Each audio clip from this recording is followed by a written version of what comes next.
There you go.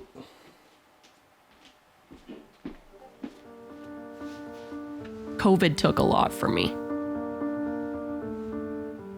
It took concerts, it took stable work, it took everything I needed in order to maintain a stable mental baseline.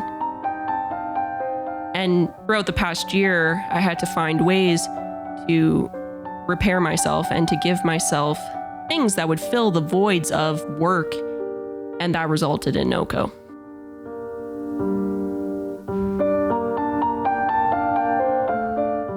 Yeah, so for the first year of not knowing what was going on, it was really just, I describe it as floating. I just didn't know where I was coming and going. I was just there. And it wasn't until one night where I remember sitting in my bathroom and saying to my roommate that if I do not leave, I'm going to kill myself. No, I was not always aware of my mental health.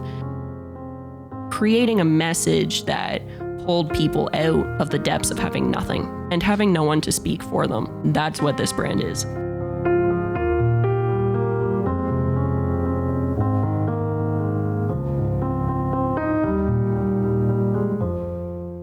So Noco was always a little thought in the back of my head of, I want to create something that means something to me, but is relatable to other people.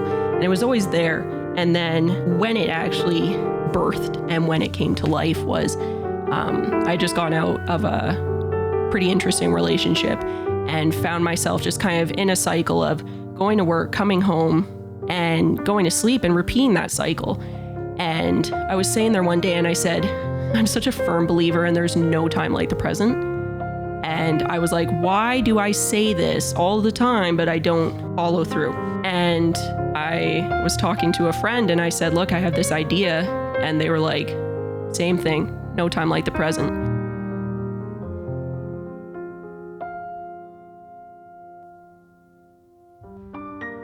When you grow up, you have this idea that your support system is supposed to be your family. It's supposed to be the people that birthed you and you grew up with and you were in the house with. And really, as I've gone older, I've had to change my view of that into who is my support system? It's the people that show up every single day.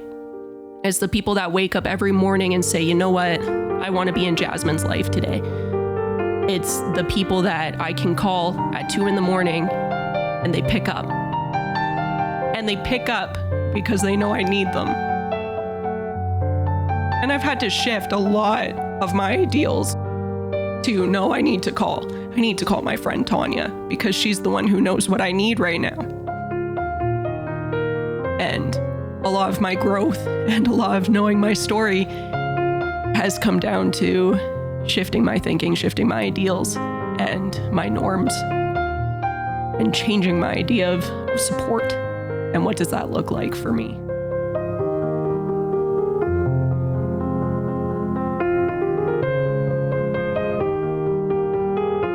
I hope to put into the universe with Noco a sense of community, a sense that you're not alone.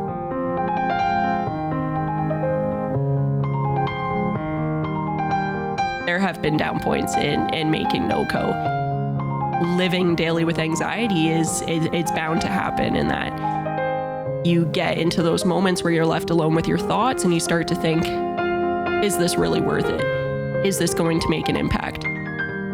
Can I do this? Can I physically prepare all of these designs? Can I put myself in a vulnerable position where I could fail? Am I ready to do that? Do I want to do that?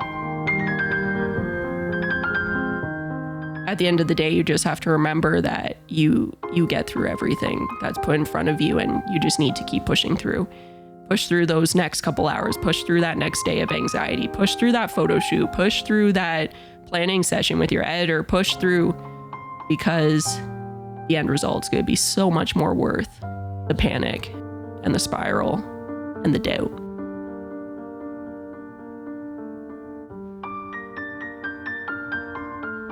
This past year, I've spent so much time gaining a better sense of who I am as a result of my stories, as a result of implementing boundaries, as a result of putting limits on myself and knowing those and respecting those.